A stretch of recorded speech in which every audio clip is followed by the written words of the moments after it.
इस समय अप्लाई हो रहा है, जो कि फ्रेंड्स 23 जनवरी 2025 से फॉर्म आपके स्टार्ट हो चुके हैं और 22 फरवरी तक आपको इसमें जो आवेदन है वो करना है।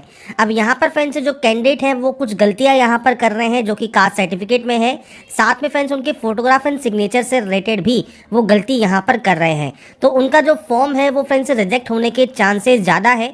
अगर आपने प्रीवियस वैकेंसी देखी होगी, जैसे ALP की वैकेंसी थी आपकी, या फ्रेंड्स आपके यहाँ पर जितने भी CN है 04, 05, 06, 07, इनमें फ्रेंड्स यहाँ पर जो भी फॉर्म रिजेक्ट आपके हुए हैं, या तो वो फोटोग्राफ सिग्नेचर की वजह से हुए हैं क्योंकि वो ब्लर थे, या वो क्लियर नहीं थे, या स्पेसिफिकेशन के अकॉर्डिंग नहीं थे, या फ्रेंड्स आपके जो अदर क्राइटेरिया है अगर आपने उनमें भी कोई गलती की है तो आपके फॉर्म रिजेक्ट हो जाते हैं। तो अगर अपने फॉर्म को आपको रिजेक्ट नहीं करना है तो फ्रेंड्स आपको जो फॉर्म है वो बिल्कुल सही ढंग से अप्लाई करना होगा। और मान लीजिए आपने अप्लाई कर दिया है और कोई गलती कर दी है तो आप करेक्शन कर सकते हैं 25 फरवरी से 6 मार्च 2025 तक। अब यहाँ पर हम बात करेंगे कैसे आपको यहाँ पर आवेदन करना है, और इसमें फ्रेंड्स जो वैकेंसीज है इसमें 18 से 36 साल के जो कैंडिडेट है वो अप्लाई कर सकते हैं। बाकी अदर कैंडिडेट को, जो रिजर्व कैंडिडेट है, उनको अपर एज में जो छूट है वो आपकी मिल जाएगी। 1 जनवरी 2025 को ये जो क्राइटेरिया है वो आपका यहाँ पर काउंट किया जाएगा। तो ये फ्रेंड्स आपको जानकारी देखने को मिल जाती है इसकी नोटिफिकेशन में। इसके अलावा फ्रेंड्स यहाँ पर ध्यान रखिएगा, जो भी आपका कास्ट सर्टिफिकेट है जो क्लोजिंग डेट है उससे पहले का आपका बना होना चाहिए। EWS सर्टिफिकेट फाइनेंशियल ईयर 2023-24 का आप यहाँ पर अपलोड करेंगे। और इसके अलावा फ्रेंड्स जो भी आपके सर्टिफिकेट्स हैं वो फ्रेंड्स 1 अप्रैल 2024 के बाद के ही होने चाहिए। तो ये फ्रेंड्स आपको यहाँ पर ध्यान रखना है और उसके अकॉर्डिंग आपको ये अपलोड करना है। अब बात करते हैं कैसे आपको आवेदन करना है। तो देखिए, रेलवे का जो ये पोर्टल है जहाँ से आप इसमें आवेदन कर रहे हैं, अब आपको यहाँ पर अप्लाई सेक्शन पर 2 ऑप्शंस मिलते हैं।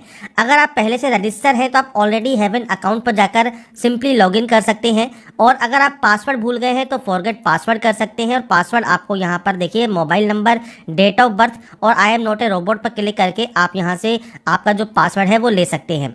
इसके अलावा लॉगिन विद आधार, तो अगर आप आधार कार्ड के साथ लॉगिन करना चाहें तो आधार कार्ड नंबर डालिए, जनरेट आधार OTP कीजिए, आई एम नॉट ए रोबोट पर क्लिक कीजिए और लॉगिन यहाँ से आप कर लेंगे। तो ये फ्रेंड्स 2 ऑप्शंस आपको यहाँ पर दिए गए हैं लॉगिन करने के लिए। और अगर फ्रेंड्स मान लीजिए आप पहली बार रजिस्ट्रेशन कर रहे हैं तो आपको यहाँ पर क्रिएट एन अकाउंट पर क्लिक करना होगा। वैसे ध्यान रखिएगा, अगर आपने पहले कभी रजिस्ट्रेशन किया है तो आपको दोबारा से रजिस्ट्रेशन करने की ज़रूरत नहीं होती। सबसे पहले नेशनलिटी ऑप्शन है, तो नेशनलिटी आप यहाँ सेलेक्ट कर लेंगे। मैं आपको यहाँ पर स्टेप बाय स्टेप सभी प्रोसेस बताऊंगा क्या क्या जानकारी आपको फिल करनी है।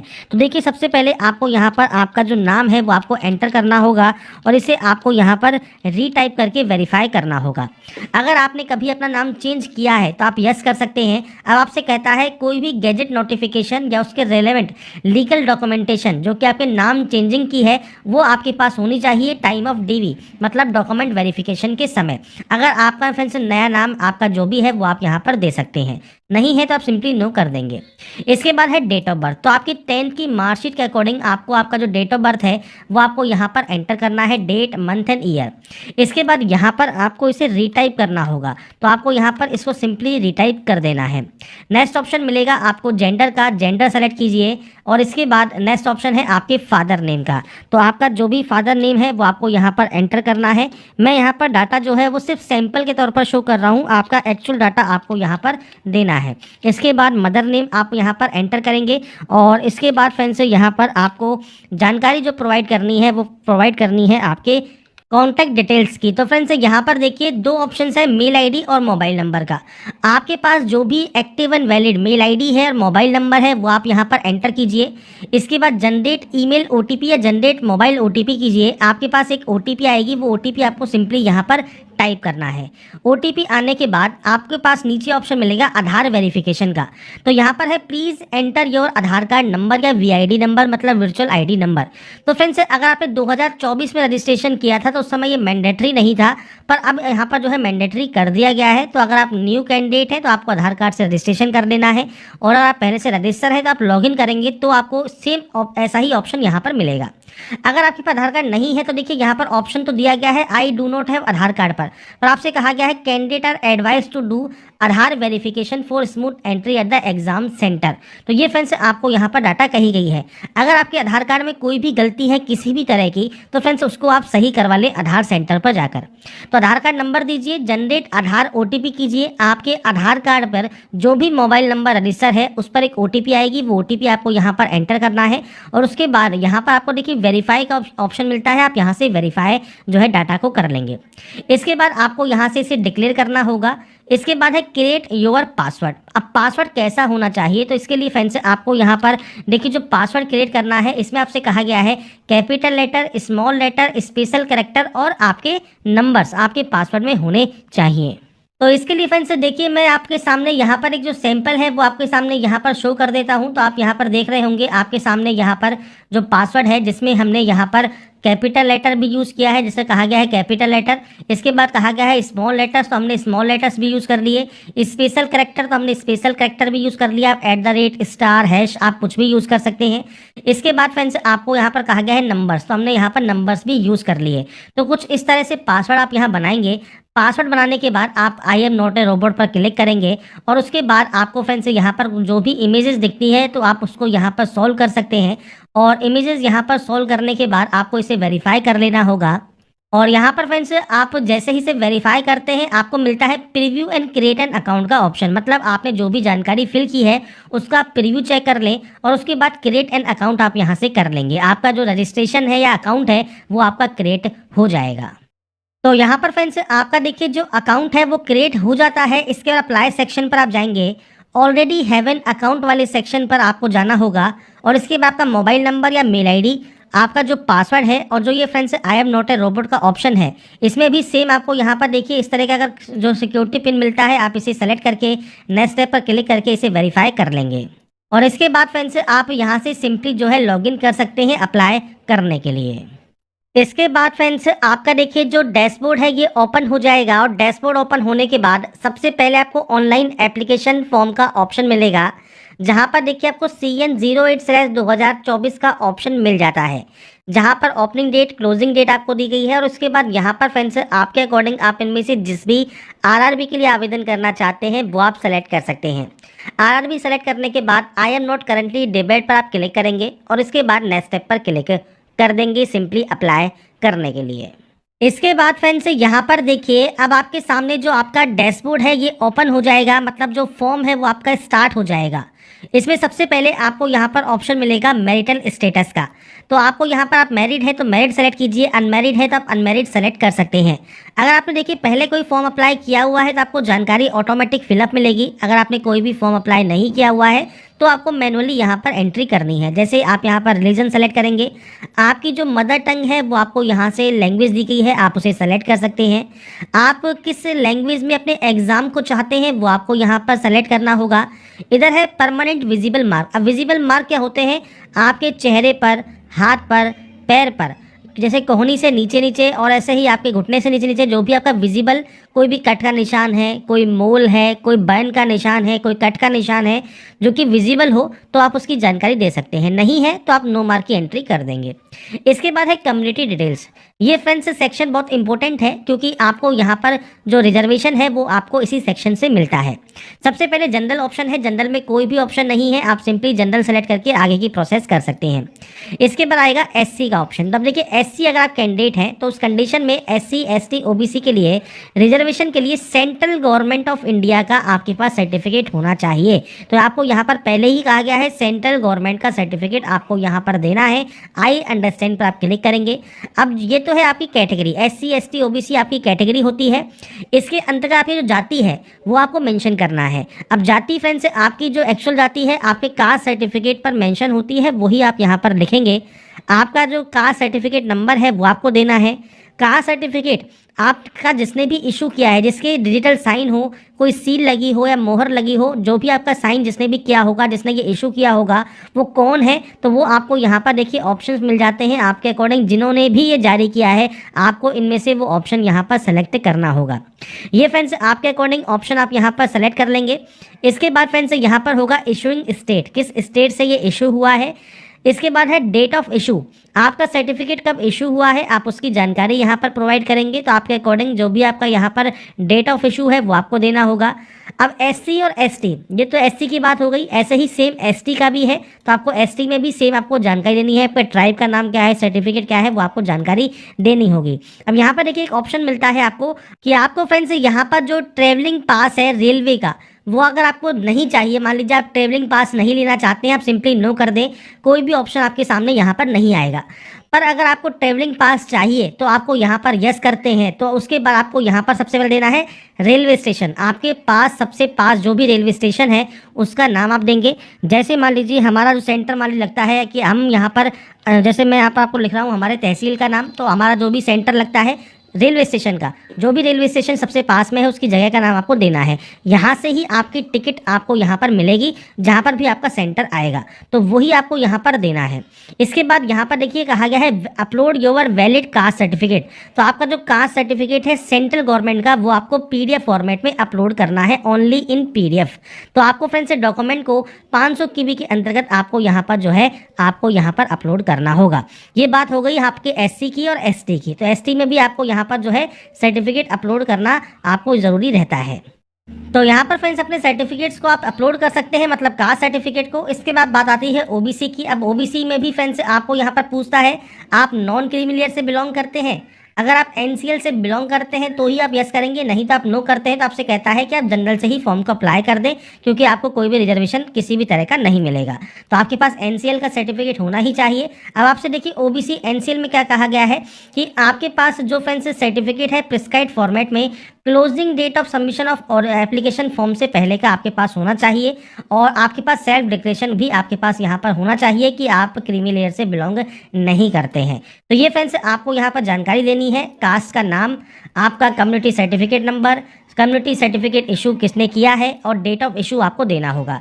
जितने भी सर्टिफिकेट्स फ्रेंड्स आते हैं, जो भी आपका सर्टिफिकेट है उनकी सब परफॉर्मा आपको फ्रेंड्स आरआरबी अप्लाई जहाँ से आपने लॉगिन किया है उसके होम पेज पर या डैशबोर्ड पर ही आपको देखने को मिल जाते हैं, वहाँ से आप चेक कर सकते हैं। सभी फॉर्मेट आपको इसके ऑफिशियल डैशबोर्ड पर ही मिल जाएंगे, या आप नोटिफिकेशन को भी देखेंगे तो उसमें सबसे लास्ट में आपको फ्रेंड्स वैकेंसीज के पहले आपको यही जानकारी दी गई है।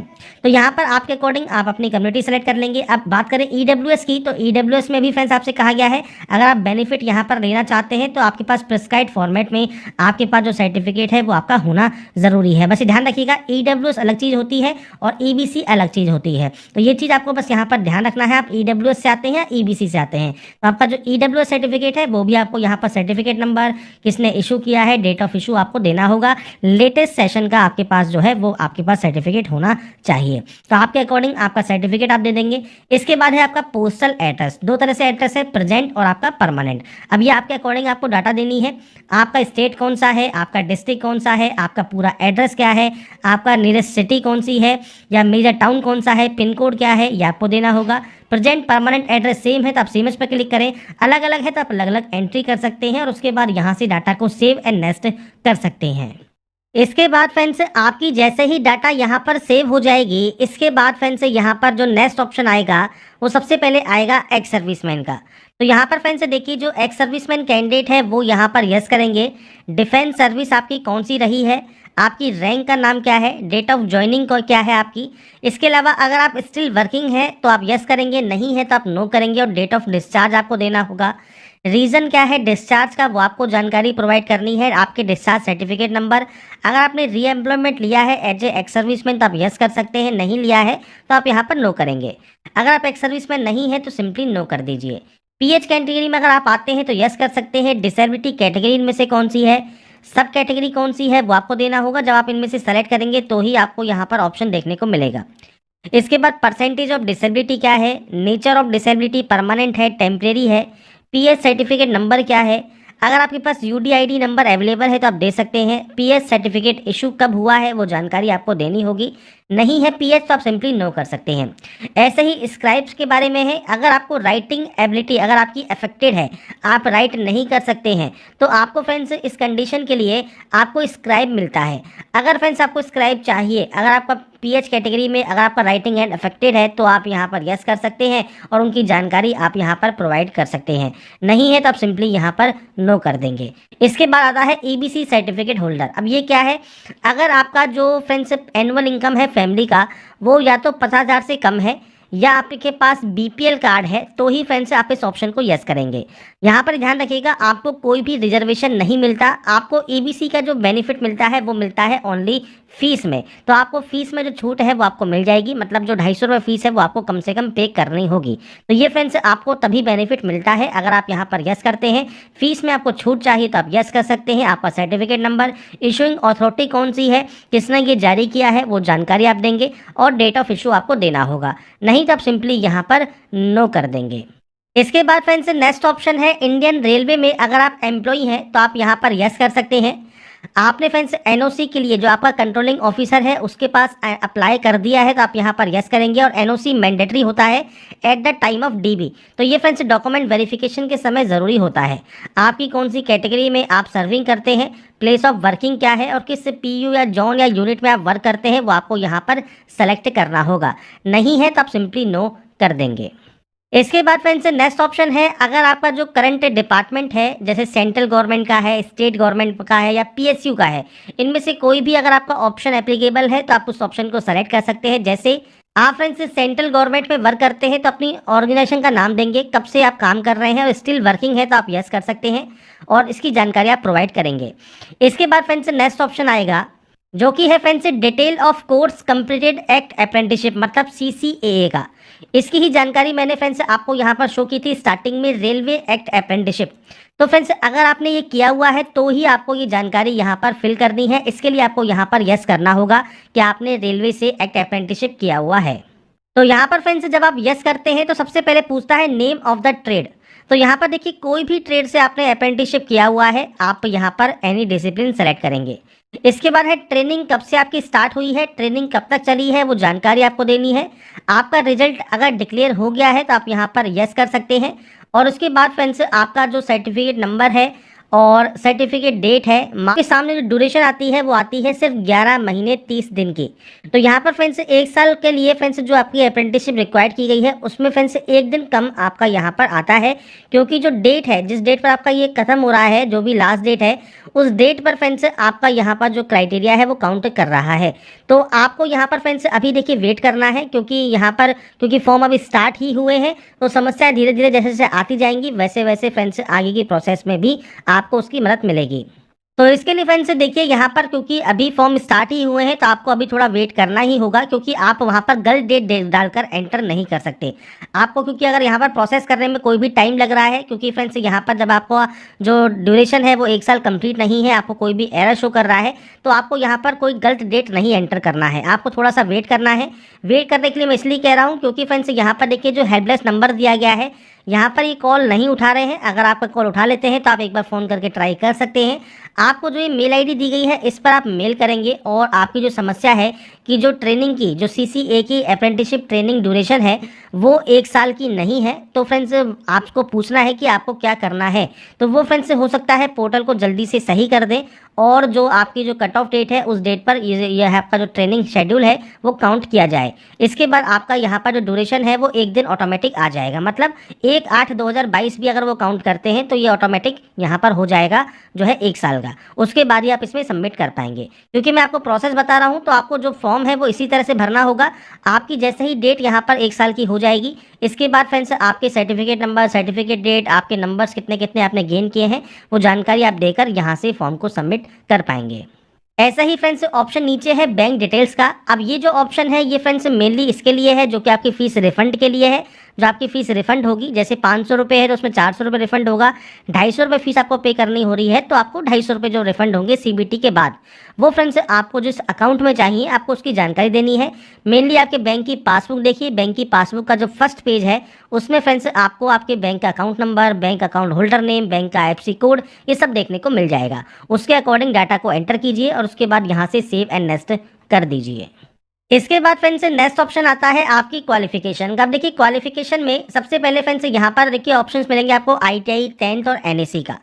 अब यहाँ पर जैसे आपका 10th है तो 10th को सेलेक्ट कीजिए। क्वालिफिकेशन में आपने किस स्टेट से, किस डिस्ट्रिक्ट से पास किया है, बोर्ड का नाम क्या है, तो आपके बोर्ड का नाम आप यहाँ पर पूरा नाम एंटर कीजिएगा। डेट ऑफ पासिंग क्या है वो आपको देना है, रोल नंबर देना है, 10th का जो सर्टिफिकेट का सीरियल नंबर है, सर्टिफिकेट नंबर है, वो जानकारी आपको देकर अपडेट कर देना है। मैं सिर्फ डेमो शो कर रहा हूँ, आपकी एक्चुअल डाटा आपको यहाँ पर एंटर करनी है। ऐसे ही आईटीआई में आपकी आईटीआई किसी भी डिसिप्लिन में है, किस स्टेट से पास किया है, किस डिस्ट्रिक्ट से पास किया है, इंस्टीट्यूट का नाम क्या है, डेट ऑफ पासिंग क्या है। इसके बाद फ्रेंड्स सर्टिफिकेट इशू एनसीवीटी कैसे हुआ है, एससीवीटी से हुआ है, नेशनल ट्रेड सर्टिफिकेट कौन सा है, जानकारी आप यहाँ पर देकर अपडेट कर सकते हैं। अब इस पोस्ट के लिए केवल 10वीं क्लास पास आउट कैंडिडेट भी एलिजिबल है। आईटीआई किया हुआ है तो आईटीआई भी एलिजिबल है, और आपने एनएससी भी किया हुआ है तो आप ट्रेड में एनी डिसिप्लिन सेलेक्ट करेंगे। इसके बाद सेम आपने किस स्टेट से इसको पास किया है वो जानकारी फ्रेंड्स आपको यहाँ पर देनी है। इसके बाद फ्रेंड्स आपने यहाँ पर इसको फ्रेंड्स किस डिस्ट्रिक्ट से पास किया है, आपके इंस्टीट्यूट का नाम क्या है जहाँ से आपने एनएससी किया हुआ है, तो आपको इंस्टीट्यूट का नाम भी देखने को मिल जाएगा। जो आपका सर्टिफिकेट है उस पर डेट ऑफ पासिंग क्या है, तो आपका जो डेट ऑफ पास है, रिजल्ट डेट है जो है वही आपको यहाँ पर एंटर करना होगा। तो आपका रिजल्ट डेट आप यहाँ पर एंटर कर देंगे। मैं सिर्फ सैंपल शो कर रहा हूँ, आपके अकॉर्डिंग आपकी डाटा आपको एंटर करनी है। इसके बाद friends certificate issued by NCVT है और certificate type national apprenticeship certificate NSC है। तो ये जानकारी आपको यहाँ पर फिल करना है और उसके बाद आपको यहाँ पर जो है इसको ऐड वाले ऑप्शन पर क्लिक करके ऐड कर देना है। तो बेसिक जानकारी है जो कि आप 10th आईटीआई या एनएससी जो भी आपने किया हुआ है। अब जिन कैंडिडेट पर एनएससी नहीं है, आईटीआई नहीं है, वो केवल 10th से फॉर्म को अप्लाई कर सकते हैं। जिन्होंने आईटीआई की हुई है वो आईटीआई से फॉर्म को फिल कर सकते हैं। जिसने एनएससी किया हुआ है वो एनएससी से फॉर्म को भी अप्लाई कर सकता है, और उसके बाद ही आप इसे ऐड करके नेक्स्ट स्टेप पर जाएंगे।